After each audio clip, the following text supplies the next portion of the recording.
Good evening, and welcome to our midweek message. This is our third week continuing our Advent series. Advent means arrival, and that's what this season is all about, the arrival of God on this earth. And tonight we're going to look at the moment of Jesus' birth found in Luke 2, 1 through 7. It says, "In those days a decree went out from Caesar Augustus that all the world should be registered. This was the first registration when Quirinius was governor of Syria, and all went to be registered, each to his own town. And Joseph also went up from Galilee, from the town of Nazareth to Judea, to the city of David, which is called Bethlehem, because he was of the house and lineage of David, to be registered with Mary his betrothed, who was with child. And while they were there, the time came for her to give birth. And she gave birth to her firstborn son, and wrapped him in swaddling cloths, and laid him in a manger, because there was no place for them in the inn." What's interesting here is that Luke starts the story not in Jerusalem or Israel or even in West Asia. He starts by zooming all the way out to Rome, to the emperor. Caesar Augustus was the most powerful man in the world at the time. He had conquered the known world, ruling Europe, North Africa, and Western Asia. Caesar Augustus was originally named Octavius, the nephew of Julius Caesar, and after Julius Caesar was assassinated, Octavius wrestled control of Rome. He became Rome's first emperor and was given the title Augustus when he was named supreme leader by the Roman Senate. Augustus means exalted one, and his supporters saw him as a god, as a savior. He was a ruler to be worshipped. And the month of August is named after him, if you didn't know that. He was seen as someone who would bring true peace and prosperity to the world. Augustus inaugurated what is called the Pax Romana, which means Roman peace. It was an unprecedented period of peace and stability for the world. But that peace was also a lie. Yes, there was no war, but the law and order that the Pax Romana had brought and was maintaining, it was maintained by keeping a firm boot on the necks of its conquered peoples. And one step out of line, there was swift punishment. And Israel was a particularly tense region because they were a people who refused to worship Caesar. They had their devout allegiance to one God and one God only. So Israel was an oppressed nation by Rome, taxed into poverty, and constantly under the watch of their brutal Roman governors. And it's with this man, Caesar Augustus, that Luke begins his story. Well, why? First off, Luke is grounding the story of Jesus into history. He wants his readers to know that it took place in a certain time with certain peoples. It took place in the real world. God really entered into history, he's saying. But Luke mentions that he mentions Caesar to also set up a contrast between the most powerful man in the world and a little baby that will be born in a manger. Caesar Augustus, wielding his great power and authority, declares that there is to be a worldwide census and a counting of every soul under his command. Augustus liked censuses, and he used them to organize and take account of his empire. With a census, he could know exactly how many people were in each region and know exactly just how much tax money he should be receiving. And for this census, he had every man return to their ancestral home, which is why Jesus' dad Joseph, has to travel all the way to Bethlehem. Joseph was a descendant of King David, and David had been born in Bethlehem. It was known as the city of David because of that. But Joseph wasn't a king. He was a poor carpenter. The line of kings had been broken long ago.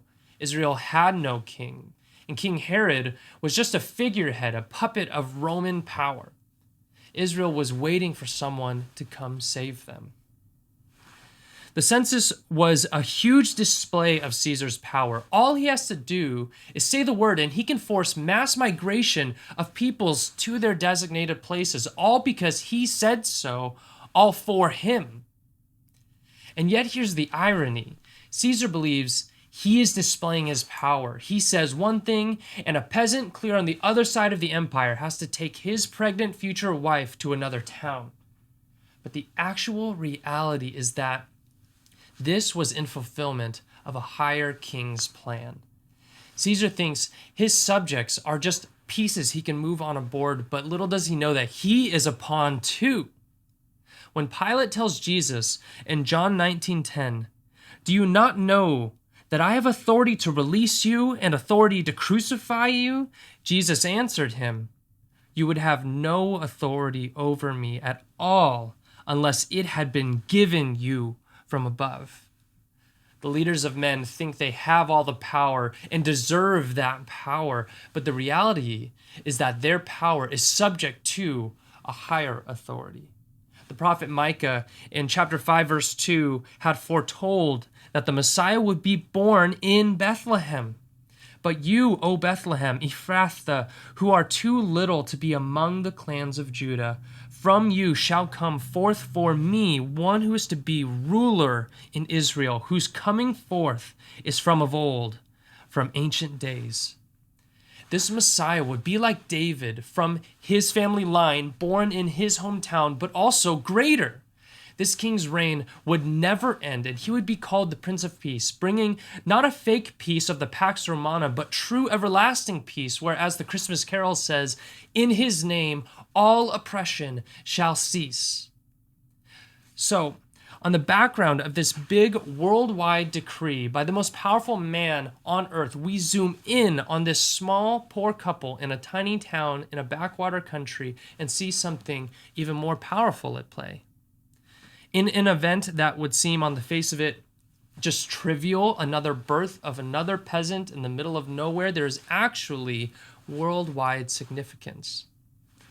Joseph takes pregnant Mary from Nazareth, where they lived, to Bethlehem. It was about a 90-mile trip on a windy path, and poor Mary had to make that trip while pregnant. Bethlehem was a small village 5 miles outside of Jerusalem. Its name means house of bread, which is perfect because it would soon become the birthplace of the bread of life. And although it was the hometown of David, it was nothing great. It was not like Jerusalem, and definitely not like Rome. But at this moment, it was crowded. The text says there was no place for them in the inn. And the term used here is often talking about a spare room in someone's house. So instead of the traditional image of an angry innkeeper kicking out the Holy Family, probably what actually happened was that there was just no room in everyone's homes. There wasn't really a private and safe place to have a baby. So they find a place where there are animals to have the baby.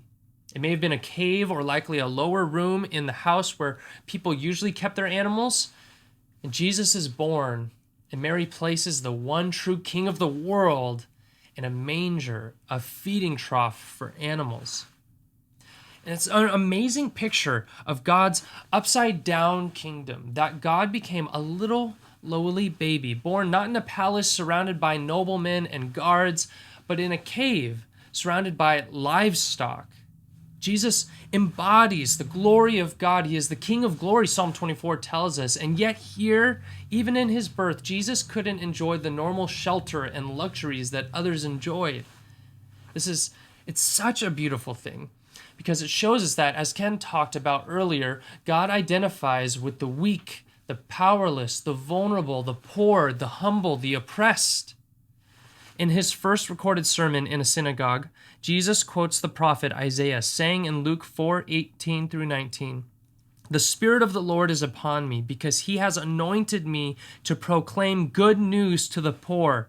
He has sent me to proclaim liberty to the captives and recovering of sight to the blind, to set at liberty those who are oppressed, to proclaim the year of the Lord's favor."